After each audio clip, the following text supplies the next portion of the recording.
that button. There you go. Thank you. Chairman Jordan, Ranking Member Plaskett, and members of the subcommittee, I would like to thank you for inviting me to come and respectfully speak to you today. The people of this country deserve the right to have faith in those sworn to protect. Faith is the foundation of hope, and hope can be restored through honest reflection of who we have become and who we could and should be. On September 11th of 2001, I was working for Merrill Lynch in the World Financial Center in New York City. I witnessed up close the horrific, deadly terrorist attacks on the adjacent World Trade Center. My colleagues and I evacuated our building and were led to safety thanks to the heroic efforts of NYPD officers. 2,977 souls were not as fortunate that day. As I watched the mayhem unfold to include people jumping to their deaths, I was shocked, heartbroken. I vowed to God that I would give back and serve this great nation.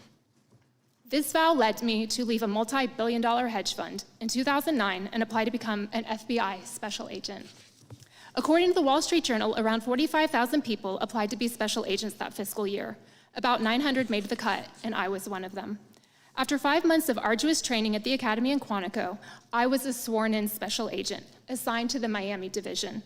I considered it a very sacred responsibility and was honored to be entrusted to protect and serve the American people. My entire career was spent in the field, where I believed I could make the strongest impact in rescuing victims and putting criminals behind bars. It was my privilege to work alongside the finest and brightest in the FBI, local law enforcement, and our federal partners, participating in the investigations of myriad criminal cases. The Marjorie Stoneman Douglas High School shooting in Parkland, Florida, the 2017 Fort Lauderdale airport shooting, the Cesar Sayoc pipe bomb case, multi-million-dollar Ponzi schemes, crimes on the high seas, bank robberies, murders for hire, sexual assaults, extortions, and more. Yes, it was physically taxing and emotionally jarring, but I believed I was making an impactful difference. And every day I woke up and I embraced being an FBI special agent until things changed. Over the course of my 12+ years, the FBI's trajectory has transformed. On Bureau, the Bureau's mission remained the same, but its priorities and governing principles shifted dramatically. The FBI became politically weaponized, starting from the top in Washington and trickling down to the field offices. Although FBI employees have their First Amendment rights, they are not at the liberty to allow their personal political views or preferences to determine their course of action or inaction in any investigation. Lady Justice must remain blind. Those that do not uphold these responsibilities cause a negative ripple effect throughout the agency in the field. It's as if there became two FBIs. Americans see this, and it is destroying the Bureau's credibility, causing Americans to lose faith in the agency, and therefore the hardworking and highly ethical agents who still do the heavy lifting and pursue noble cases. It makes it very difficult for agents to do their job when the FBI loses the respect of the American people. There has also been a shift in recruiting practices, a lowering of the eligibility requirements, which is negatively impacting the agency's performance.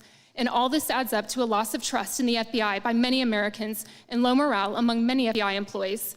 For many, becoming a special agent was their calling in life, but now it's merely a very dangerous and high-risk job with minimal contentment. Wary of consequences that come with voicing their displeasure, these agents keep their heads low. They work hard and they stay off the radar, and they count down the days until they can collect their well-deserved pensions. For me, distancing myself from egregious mistakes, immoral behavior, politically charged actions taken by a small but destructive few FBI employees became exhausting. Although I was always treated with the highest level of respect in the Miami division, I no longer felt that I was the type of agent that the FBI valued. I began to lose passion for the career I loved, and peace came as I reflected on the victims I assisted, the criminals I took off the streets, and I remembered positive performance reviews, awards, and accolades I had been given, as I left nothing on the line in my work as a special agent. I held out as long as I could, hoping things would improve, but finally I knew it was time to go. So less than 4 months ago, of my own volition, I made the difficult decision and quietly walked away from the FBI with an exemplary and spotless record. I love the FBI I joined, and I have treasured memories working alongside remarkable people. I'm proud to have served with honor as a special agent. And while I sincerely pray for the FBI's future success, the FBI's troubles of late were bigger than anything I could change. Going forward, I will continue to serve others in our beloved country while honoring and celebrating the true heroes, both past and present, of the FBI. When I was invited to participate in this hearing, my initial reaction was to decline their request, as there may be others more capable who would do a much better job than me. And why would I want to subject myself to the stress of testifying, putting a target on my back, and likely facing public scrutiny? As I prayed about this invitation, the thought came to me: to whom much is given, much is required. And I realized that this is not about me. I have been given the opportunity to speak up on behalf of numerous current and former Bureau employees who feel similarly, but they do not have a voice. I am not here today to show favor to any political party. I am here to stand for the truth based on my experience at the FBI.